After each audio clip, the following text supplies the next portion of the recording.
And I would like to invite Citizens for Quality Education members, Romy Shubatowski and Kim Galbraith, to join me at the podium. And also Board President Sean Carlson.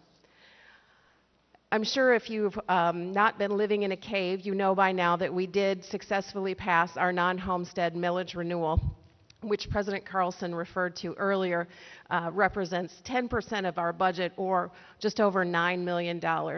These two ladies, along with Julia Kondoff, who served as treasurer of the Citizens for Quality Education, dedicated countless hours to cajoling, educating, writing, holding meetings, placing yard signs, writing letters, attending sporting events, attending PTA and PTO meetings, doing service above and beyond the call of duty.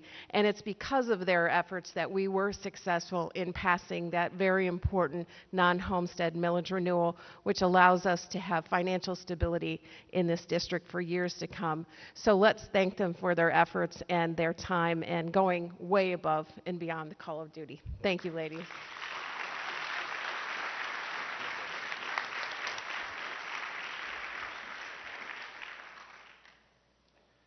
Of course, we know that you did not volunteer for this job just for the certificates.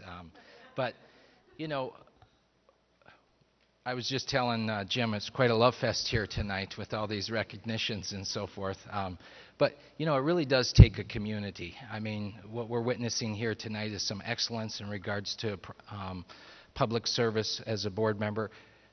Ms. Bell and Mr. Salyers in regards to educating our youth and giving them something to strive for and inspire, but also our community members that step up when the time is called for. And these two ladies, and as Ms. Root just mentioned too, Julia Kondoff, who cannot be here tonight, they stood up and answered the call to support and help this district.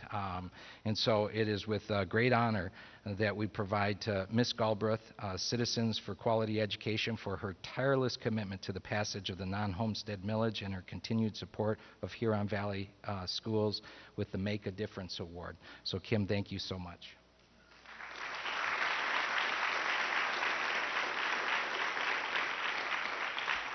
We also have a Make a Difference Award for Romy Shubatowski for her tireless commitment to the passage of the non-homestead millage and her continued support of Huron Valley schools. So, thank you. I also, as a standard of excellence too, we have these small appreciations and tokens for these coins as well. But before I pass them to them, I just want to say how important their effort and their campaign was. We received 68% of the voters who voted on this millage voted yes for Huron Valley schools, voted yes for the renewal of this millage. But what is also important to understand is, in an election, especially a presidential election, there are a lot of voters. So a lot of times millages sometimes happen when there's less of a voter turnout. There's a little bit more security in trying to win that election.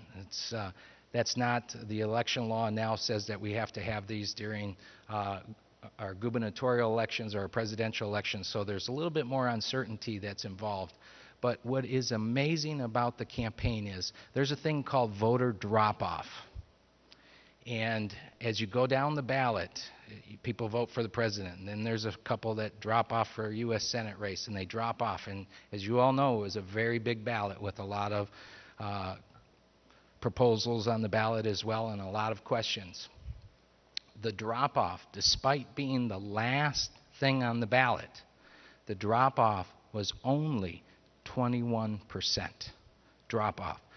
The drop-off, even if we look at our school board elections, was a 58% drop-off. So I only give that to give context to say some people passed the judges, they passed the MSU Board of Trustees, the Board of Regents for University of Michigan Governor, and people voted yes for Huron Valley. And thank you for the tireless effort to make sure that people were aware of that ballot and where that was positioned on the ballot. So thank you on behalf of the board.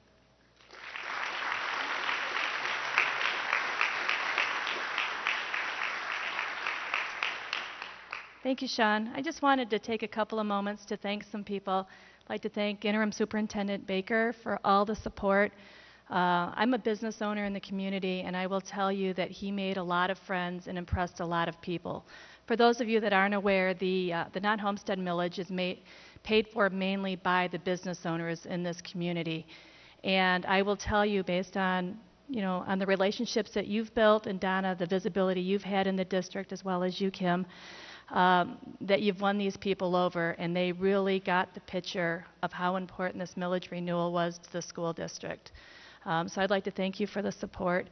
We actually started this in August, and so it was a very long 3 months, and it took well over 100 volunteers to help us to coordinate this effort to get the education or the awareness out there. So I wanted to thank all the volunteers within the district and within the schools that helped us. And lastly, as you're shopping this holiday season, please shop local. These business owners are paying this millage, and please pay back to them. Thank you.